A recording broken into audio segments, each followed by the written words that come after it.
welcome back to Led by the Word, Not the World. My name is Yeni Villanueva, and I will be your hostess for today. I recommend you go grab your little snack, your little drink before we get started, because episodes do tend to get a little long. So do go grab your little snackety snack. But anywho, guys, today I am so excited to be here. Genuinely, I can't believe we're already on the third episode. I can't believe it, honestly. I feel like there is so much more on the other side of fear. I was so scared to start this podcast, and I was so scared to come on here and talk about Jesus because it's hard. I mean, you are held accountable, and which is really good. When you talk about Jesus, you should be held accountable and you should be held to a higher standard, just because I feel like to some people, you are the only Bible they will ever read. And what do I mean by this? I mean that when you say you believe in God, there is a big difference between saying you believe in God and actually acting upon it. So I do think that for some people that don't believe in God and don't read the Bible, you are an example. You are an example. For those of you guys who read the Bible, you are the example for the people that don't. Even though reading the Bible and going to church doesn't make you perfect, you should try your best every single day to be a good person. Not only if you believe in God, but I do think that as humanity, we should try every single day to be a better person, not only for those that you love and those around you, but for yourself as well. So I do take this very seriously. Of course, I'm telling you guys, since the beginning, I told you guys, and I think I tell you guys this in every single episode, I am not trying to come on here and be like, I am more perfect than you because I read the Bible and I believe in Jesus.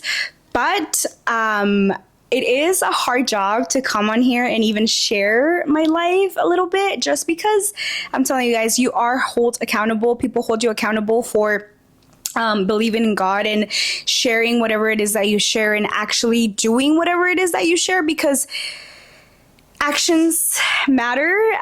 So it is a lot. And I do feel like I try my best to share and be 100% transparent with you guys, because at the end of the day, I am trying to be as raw as I can with you guys. And anywho, that's like a whole different topic. But the thing is, for some people, you are the only Bible they will ever read.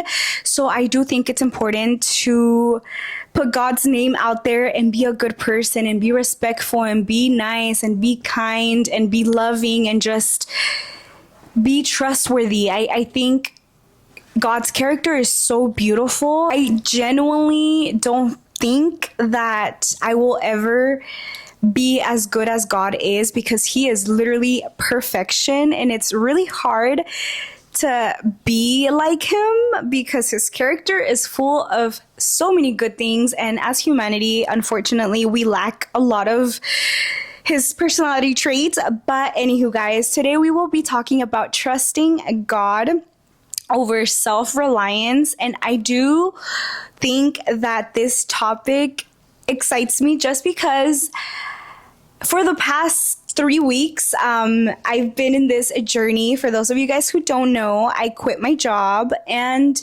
I can't even begin to explain how amazing God has been to me.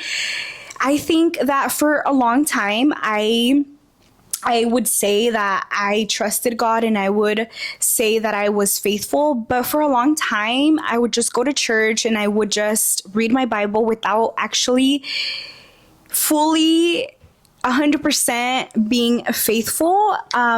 Faith is something that we will eventually talk about, but I am not 100% there yet to speak on it.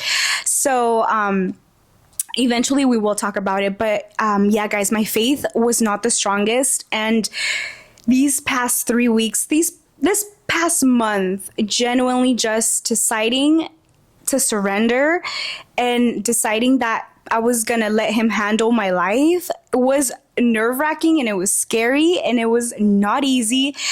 Leaving a job that was providing for me was absolutely not easy. And I can't even begin to to say everything that I even want to say. There is just so much that God has done and provided for me these past weeks. And guys, I got a job. I quit my job not knowing. I think people usually wait to quit their jobs because when you're in a toxic environment, all you want to do is quit, but you have to be responsible, and you know that you have to pay bills, and you know that you have to pay rent. And it was scary. It was scary being like, you know what, I don't have a backup, and I don't have a job, and I haven't even started applying, because when I quit, I was just done. I remember I went to work one day, and then during the night, I texted my parents and I was like, I'm going back. I can't do it anymore.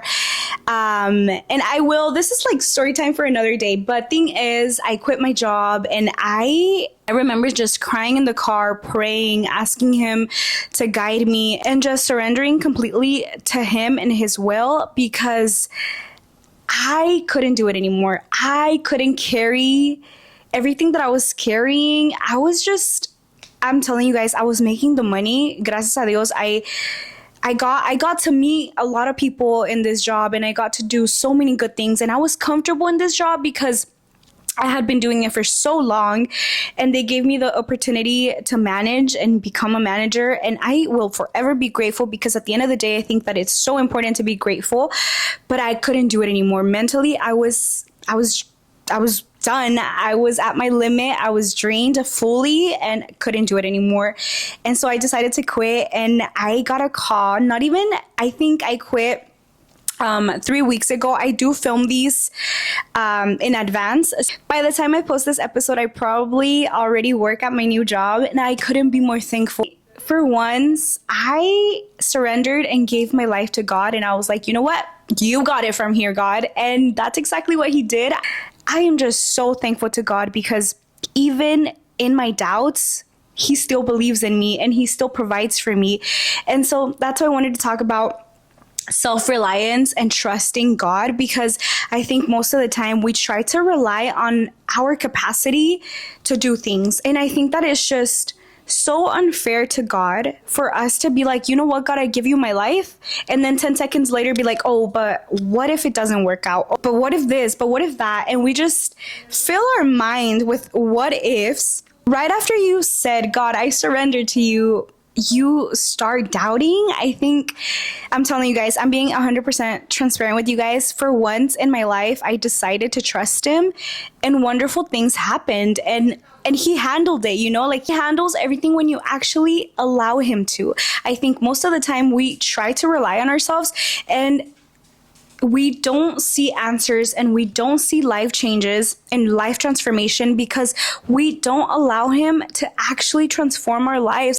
Before I keep rambling, let's go to, today we're going to be reading from Psalms 33, verses 4 and 5, y dice así: For the word of the Lord is right, and all his work is trustworthy. He loves righteousness and justice. The earth is full of the Lord's unfailing love. I think that when I am in this space of having doubts, the one thing that helps me out the most, and this is some advice I will give you just because I've been in this relationship with God, working things out for a long time, I will say, remembering his love, remembering that he died on that cross for you, remembering that he died on that cross for your sins. That is the thing that keeps me going and keeps me believing that he knows what he's doing. Jesus loved you so much that he decided to die on that cross for you.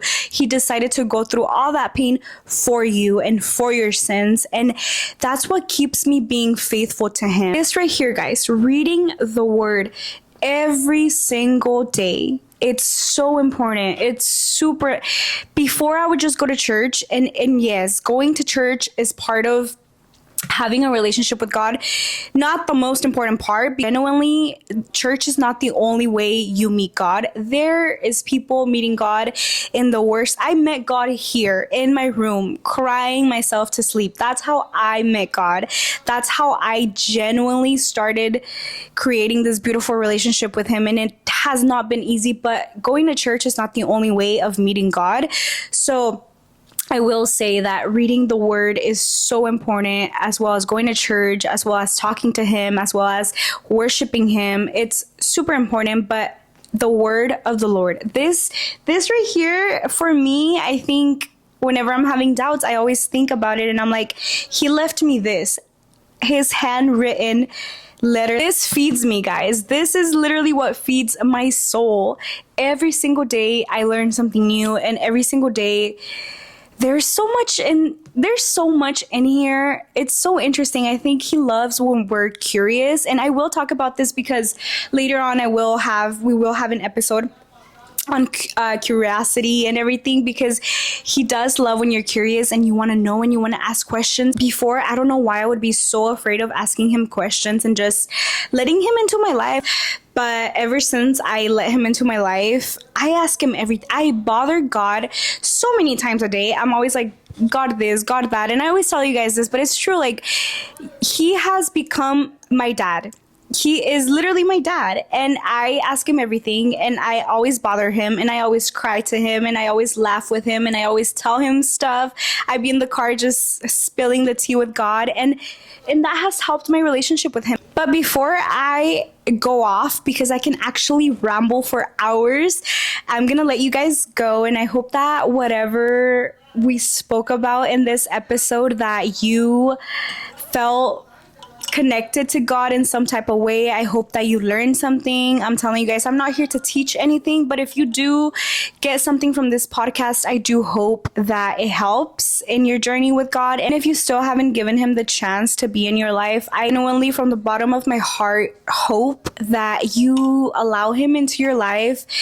He is the most wonderful thing that ever happened to me. Meeting him has been life-changing. It has been life-transforming. I don't even think that's the right phrase, but he has transformed my life completely. And genuinely, I hope that you give him the chance as well. But yeah, guys, I hope you guys liked this episode. Thank you so much for staying, for those of you guys who got to the end. And I will see you guys soon in the next. Bye!